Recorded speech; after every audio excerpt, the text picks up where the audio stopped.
네, 안녕하세요. 안녕하세요. 네, 10분 복음을 위해 올라온 함진군입니다. 오늘은 이스라엘 백성들의 출애굽 사건 중에서 이제 많이 들어봤던 10가지 재앙을 통해서 교훈을 받기를 원합니다. 애굽 땅에 일어났던 10가지 재앙은 성도님들께서도 많이 들어보셨을 텐데요. 강물이 피로 변하고, 또한 개구리 재앙, 그다음에 티끌이 이가 되고, 또한 파리, 가축의 돌림병, 악성 종기, 우박, 메뚜기, 흑암, 그다음에 장자의 죽음까지 해가지고 이렇게 10가지 재앙이 애굽 땅에 일어났던 것을 보게 됩니다. 그 중에서 이제 가축의 죽음 빼고 이제 죽음이랑 직접적인 연관이 있었던 재앙은 우박과 장자의 죽음 이 두 가지를 볼 수가 있는데요.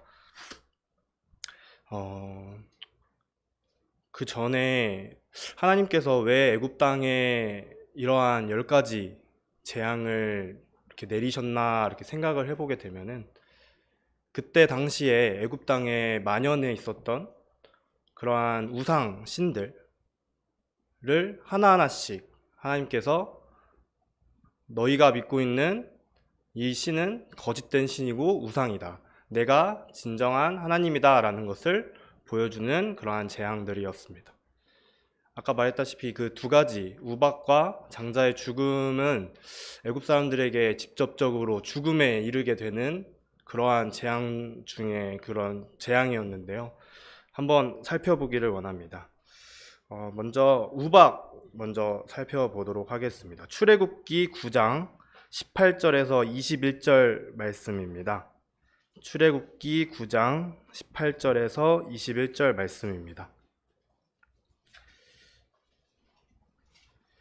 네, 짧아서 같이 함께 21절까지 함께 읽겠습니다. 18절입니다. 시작. 내일 이맘때면 내가 무거운 우박을 내리니 애굽 나라가 세워진 그날로부터 지금까지 그와 같은 일이 없었더라. 이제 사람을 보내어 내 가축과 내 들에 있는 것을 다 모으라. 사람이나 짐승이나 무릇 들에 있어서 집에 돌아오지 않는 것들에게는 우박이 그 위에 내리리니 그것들이 죽으리라 하셨다 하라 하시니라. 바로의 신하 중에 여호와의 말씀을 두려워하는 자들은 그 종들과 가축을 집으로 피하여 들였으나 여호와의 말씀을 마음에 두지 아니하는 사람은 그의 종들과 가축을 그대로 그에 두었더라. 이렇게 살펴보면은 하나님께서 우박 재앙을 내리시기 전에 이제 18절에 내일 이맘때면 무거운 우박을 내린다고 분명히 말씀하셨고, 또 하나님께서는 이런 재앙을 또 피할 수 있는 방법을 또 말씀해 주셨습니다.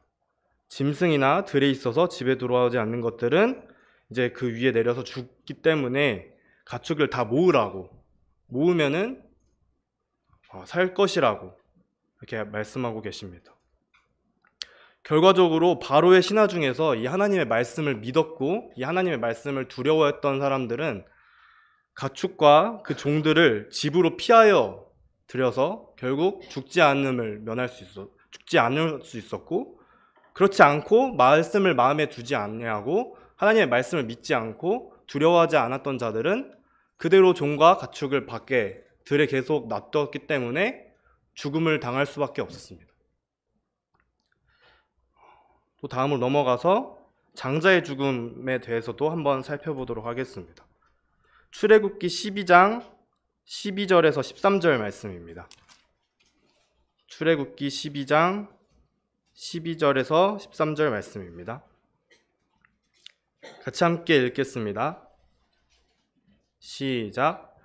내가 그 밖에 애굽 땅에 두루 다니며 사람이나 짐승을 막론하고 애굽 땅에 있는 모든 처음 난 것을 다 치고 애굽의 모든 신을 내가 심판하리라. 나는 여호와라. 내가 애굽 땅을 칠 때에 그 피가 너희가 사는 집에 있어서 너희를 위하여 표적이 될지라.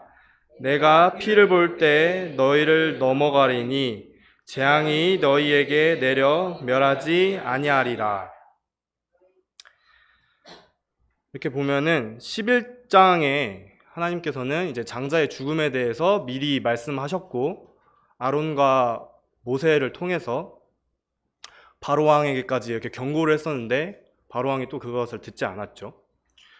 그래서 이제 12장 1절부터 아까 읽었던 12절 전까지는 어떻게 하면은 이 장자의 죽음을 피할 수 있는지에 대해서 자세하게 그 행동에 대해서 말씀하고 계십니다.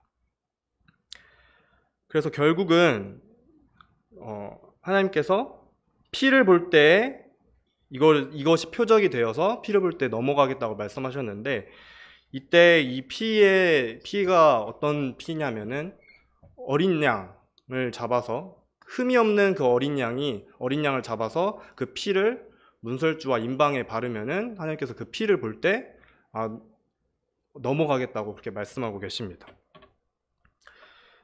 이제 이 사건 이후로 또 이렇게 쭉 지나서 보면은 애굽 땅에 하나도 그렇게 애굽 12장 거의 마지막 보면은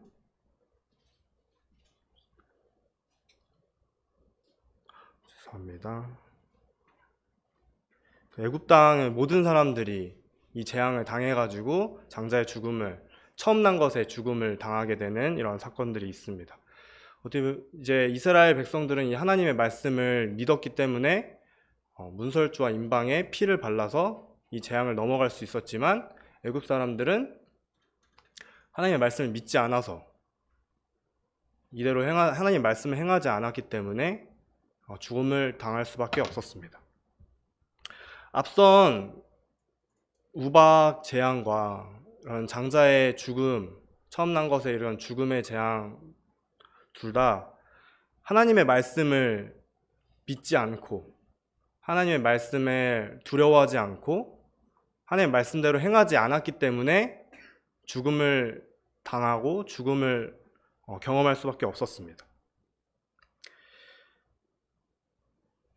요한복음 1장 29절, 많이 아는 말씀인데 함께 읽어보도록 하겠습니다. 요한복음 1장 29절입니다.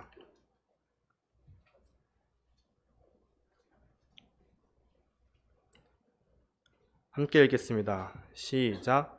이튿날 요한이 예수께서 자기에게 나아오심을 보고 이르되, 보라, 세상 죄를 지고 가는 하나님의 어린 양이로다. 이 애굽 시대에는 이렇게 죽음을 피하기 위해서 1년 된 흠이 없는 어린 양을 잡아서 이렇게 그 피를 문설주와 임방에 발라서 이렇게 이스라엘 백성이 구원을 얻었습니다. 이제 오늘날 우리는 어떻게 구원을 받아야 하나 이렇게 봤을 때, 하나님의 말씀에 이제 예수님께서 세상 죄를 지고 가는 하나님의 어린 양이 되셨다고 이렇게 성경에 말씀하고 계십니다.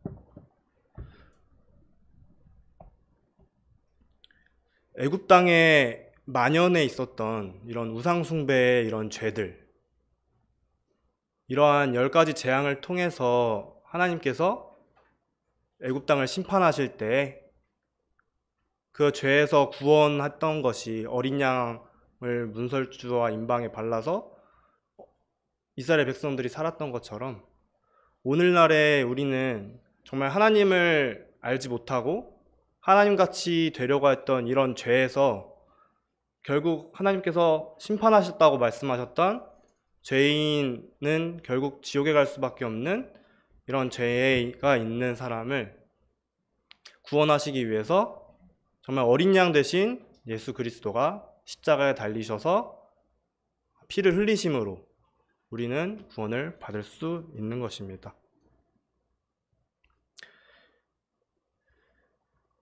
출애굽기 29장 45절에서 46절을 보시면은 찾지는 않겠습니다. 하나님께서 이스라엘 자손 중에 거하며 그들의 하나님이 되리니 여호와로서 그들 중에 거하려고 애굽 땅에서 인도하여 냈다고 말씀하고 계십니다. 결국 하나님께서는 애굽 땅에서 이스라엘 백성들을 구원하신 이유가 그 이스라엘 백성들의 하나님이 되기 위하여, 그들의 하나님이 되기 위하여, 여호와 하나님이 되시기 위하여, 그들과 함께하기 위해서 애굽 땅에서 이스라엘 백성들을 구원해낸 것을 볼 수 있습니다. 하나님께서는 우리들에게도 말씀하고 계십니다. 우리와 함께하고 계시고 싶다고, 우리의 하나님이, 나의 하나님, 여기 계신 여러분들의 하나님이 되시기를 원하십니다. 그렇기 때문에 하나님께서는 예수 그리스도를 이 땅에 보내주셨고 어린 양으로서 우리를 구원받을 수 있게 그렇게 길을 열어주셨습니다. 이 시간 하나님의 말씀을 마음에 새기고 두려워하는 마음으로, 믿는 마음으로 하나님께 나아가기를 원합니다. 이상으로 10분 복음 마치겠습니다. 감사합니다.